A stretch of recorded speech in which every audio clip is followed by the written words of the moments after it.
শুভ Makar Sankranti homemaker Tanima অধিকারী চ্যানেলে আজকের ব্লগটা এখান থেকে শুরু করলাম গোপাল সোনাদের দর্শন করিয়ে। আশা করি বন্ধুরা তোমরা যে যেখানে আছো সবাই ভালো আছো, আর পুরো ভিডিওটা দেখো, স্কিপ করো না। সোনাইকে স্কুলে দিয়ে চলে এসেছি, রান্নাবান্না মোটামুটি হয়ে গেছে, কিছুটা বাকি আছে সেটা একটু পরে করব। তো এখন এই যে পূজা করব বলে বসে গেছি, আর হাতটা জানো তো আজকে কেটে গেল। এই যে প্লাস্টিক দিয়ে ভালো করে কাপড় দিয়ে বেঁধে প্লাস্টিক দিয়ে বেঁধে রেখেছি, কারণ হচ্ছে ভেজানো যাবে না। আর ভীষণ ব্যথা, পুরো ছাল মানে উঠে গেছে পুরো, মানে হাতের মাঝখানের আঙুলের না এই সামনের পোর্শনটা একদম মানে কেটে বেরিয়ে গেছে, প্রচণ্ড রক্ত বেরোচ্ছিলো। তো হাজব্যান্ড তো সোনাইকে আনতে গেছে, আর আমি এখন স্নান টান করে নিয়েছি, এই যে করে আর পূজাটা সেরে নিচ্ছি, কারণ আজকে যেহেতু মকর সংক্রান্তির দিন পূজাটা অনেকটা সময় লাগবে। আর তো মিক্সড একটা সবজি ডাল করেছি, বেগুনের ঝাল করেছি, এখনও আর অন্য কিছু হয়নি, করব। তো এইগুলো করে নিয়ে পূজাটা করে নিই, তোমরা দেখতে থাকো আজকের ব্লগটা। আজকে সকাল থেকে ব্লগ তেমনভাবে শুরু করা হয়নি, এডিট করতে প্রচণ্ড ঝামেলা হয়েছিল, বারবার ফোনটা হ্যাং হয়ে যাচ্ছে, অনেকটা সময় লেগে গেছে এডিট করতে, তাই আর কি আজকে ব্লগটা একটু লেট করে শুরু হলো। তোমরা সাথে থাকো, দেখতে থাকো বন্ধুরা। আর হোমমেকার তনিমা অধিকারী যারা চ্যানেলটা এখনও সাবস্ক্রাইব করোনি, নতুন বন্ধু তারা অবশ্যই চ্যানেলটা সাবস্ক্রাইব করে পাশের বেল বাটনটা অল করে রেখো। তো সকালে ভিডিওটা তো শুরু করতে পারিনি, কারণ হচ্ছে হাতটা কেটে গিয়েছিল, তো তারপর প্রায় ঘন্টা দুয়েক চলে গেছে, এখন প্রায় পৌনে একটা বাজে, এখন ব্লগটা শুরু করলাম। কারণ হচ্ছে ওই যে হাতটা নিয়ে বসেছিলাম, কিছু করতে গেলেই এত ব্লিডিং হচ্ছিল, আর যে কিছু করা যাচ্ছিল না হাতটায় আর কি। তো বারবার কাপড় দিয়ে বেঁধে করে রাখছিলাম, এরকমভাবে নাড়ালেই রক্ত পড়ছিল আর কি। তো যাই হোক, এখন এই যে ভগবানের কাছে এইটুকুই প্রার্থনা যে ভগবান তুমি রক্ষা করেছো, হয়তো কোনো বড় কিছুর হাত থেকে তুমি রক্ষা করলে। আমি তো এটাই মনে করি যে হয়তো ভগবানকে ডাকি, ভগবানের কথা শোনে, কোনো কিছু বড় কিছুর হাত থেকে রক্ষা করলেন, আমাকে বাঁচালেন ছোট কিছু কাটাকুটির মধ্য থেকে। হ্যাঁ, তো আজকে মকর সংক্রান্তি অনেক কিছু মানে ভালোভাবে বেশ পূজা টুজা করার ইচ্ছা ছিল। হ্যাঁ, করেছি। কোনো হয়তো একটু ঘাটতি থেকে গেছে, যেহেতু হাতটা নিয়ে আমি খুবই চিন্তিত হয়ে পড়েছিলাম। তো অনেক কিছু করার প্ল্যান ছিল, কিন্তু হাতটা তো সাথ দিচ্ছে না, একটু বেশি কিছু করতে গেলেই রক্তপাত হচ্ছে।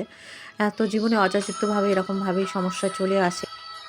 দেখো সুন্দর করে সাজিয়ে গুছিয়ে নিয়েছি, আর কি সুন্দর লাগছে দেখো, ঠাকুরের স্থানটা ধূপ মোমবাতি সব জ্বেলে দিয়েছি, আর ভগবানের দর্শন তোমাদেরও করিয়ে দিলাম। আশা করি ভগবানের আশীর্বাদে সবার দিনটা ভালোই কাটবে। ডালটা তো সেদ্ধ করে রেখেছিলাম, আর এই ডালটা করব বলে সবজি কাটতে গিয়েই এরকম বিড়ম্বনা হলো আর কি। ডালটা সেদ্ধ করে রেখে দিয়েছিলাম, এখন হচ্ছে সাঁতরে নিলাম, আর এদিকে হচ্ছে চাকা চাকা আলু ভাজা করে নিলাম। সোনাইকে আজকে হাজব্যান্ড খাওয়াচ্ছে, তো সোনাইকে ছাদে স্নান করালাম, যেহেতু অনেকটা বেলায় স্নান করানো হয় তো, আর ছাদে বসলে একটু চুল মানে চুলটাও শুকিয়ে যাবে, আর খাওয়াও হয়ে যাবে, ততক্ষণে বেশ গাটাও গরম হয়ে যাবে আর কি। তো সোনাইকে ওই জন্য হাজব্যান্ড আজকে খাইয়ে দিচ্ছে। ছাদে সোনাই জামা কাপড়গুলো সব রোদের মধ্যে দিয়ে দিয়েছি, আজকে আর কাচাকুচি করিনি, অনেক অবেলা হয়ে যায় তো, আর কাচলে শুকাবে না আর কি। তো সেই জন্য সবগুলো রোদের মধ্যে দিয়ে দিয়েছি, আর সকালের কাঁচা জামা কাপড়গুলো আমি এখন তুলে নেব, যেহেতু হাজব্যান্ড খাওয়াচ্ছে ওকে। তারপরে আমি আর হাজব্যান্ড দুজনেই এখানে নিয়ে চলে এসেছি ঘরের মধ্যে, আমি আর হাজব্যান্ড দুজনে খাবো, আর সোনাই ওখানে বসেছে, ওকে একটু ফল টল দেবো, সোনাই ফল খাবে একটু পরে। ফ্রেন্ডস, এই যে চাপাচুপি দিয়ে নিয়েছি, কারণ আজকে বেশ ঠান্ডা আছে, আর হাতটা দেখো এই যে বেঁধে রেখেছি, আর জার্মানি পাতা দিয়ে পাতাটা একটু ঘষে রস করে দিয়েছিলাম। তো এখন ভাতটা খাবো, তাই ভাবছি এক করে খাবো, ভিজে তো যাবে ভাতটা, যাই হোক খেতে তো হবে। ঠান্ডা মতো একটু লেগেছে তো, যেন মাথা টাথা ধরে আছে, তাই হাজব্যান্ডকে বলছিলাম যে খেয়ে দিয়ে আমি শুতে পারি, চলো শুয়ে পড়বো, কারণ হচ্ছে আর যেন ভালো লাগছে না আর কি। তো সেই জন্য দুজনে খেয়ে নিলাম, খেয়ে নিয়ে আর সোনাইয়ের এখানে ব্যানানা দিয়েছি, তো দুটো খেয়েছে, আর এই একটা রাখা আছে এখানে আর কি, ছোটো ছোটো তো সাইজে, ওই জন্য দুটো তিনটে বলে ভাতটাও পুরোটা খেলো না, বাবার কাছে ওরকম ঝামেলা করে, খেতে চায় না খুব একটা। আর এদিকে বাসন কোসন আজকে আর মাঝামাঝি করবো না, হাতটাকে একটু রেস্ট দেবো, হাজব্যান্ড যেহেতু বাড়িতে আছে অনেক কাজের হেল্প করে দিচ্ছে। তো এই জন্যই না এরকম একটা জীবনসঙ্গী সে দরকার হয়, যে সমস্ত কিছু দুঃখ কষ্ট তোমার মানে এইগুলো তোমার বুঝবে আর কি।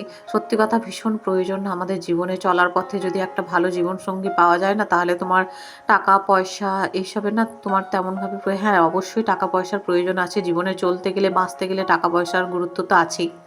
যদি অফুরন্ত ভালোবাসা থাকে না, তাহলে সেখানে টাকা পয়সার প্রয়োজনীয়তাটা অনেকটা কমে যায়, সেখানে মনে হয় যে না সব কিছু ঠিকঠাকই আছে, একটু ঠিক আছে, একটু কম টাকা আছে তো কী হয়েছে। হাজব্যান্ডকে বললাম সোনাইয়ের জন্য অল্প করে একটু ভাত বসাও, তো সেই জন্য সোনাইয়ের জন্য একটু ভাত বসিয়েছে হাজব্যান্ড, আর আমি এদিকে গানটা করিয়ে নিচ্ছি। আর গান করিয়ে উঠে একটু টাইমসগুলো পড়িয়ে নেবো, স্টোরি আর রাইমসগুলো আর লেখালেখিগুলো হাজব্যান্ড করিয়ে নিয়েছে। এইরকমভাবে সারাটা দিন কাটলো। আর একটু আমার মনটা ওই আছে খারাপ আছে আর কি, ওই হাতটার জন্য বিশেষ করে, আর কিছু নয়, যে হাতটা ভালো থাকলে আজকে দিনটা কত সুন্দর করে করতাম, পিঠে পুলি করতাম এরকম। আর হাতটা কেটে গিয়ে সব কিছু ঝামেলা করলো। আর তো যাই হোক, সব কিন্তু কোনো কিছুর জন্য কোনো কিছু থেমে থাকে না, সব কিছুই চলতে থাকে। আর মনের জোরটা সত্যি কথা ভীষণ জরুরি। আর এরকম যদি পাশে একটা সাপোর্ট সিস্টেম থাকে তাহলে তার কোনো কিছুই দরকার নেই। তো সত্যি কথা, মানে বিশাল অট্টালিকায় থেকেও যদি মনের সুখ না থাকে, শান্তি না থাকে, আর একটা ভালো পার্টনার যদি না থাকে, তাহলে জীবনটাই মনে হয় বৃথা।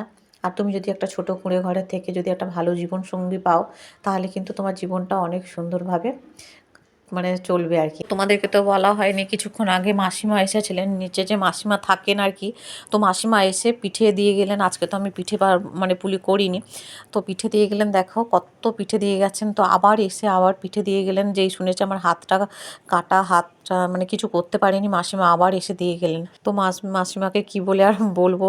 তো মাসিমা যা পিঠে দিয়েছিলেন আমাদের তিনজনের খেয়েও মানে বেশি, এত পিঠে দিয়ে গেছেন।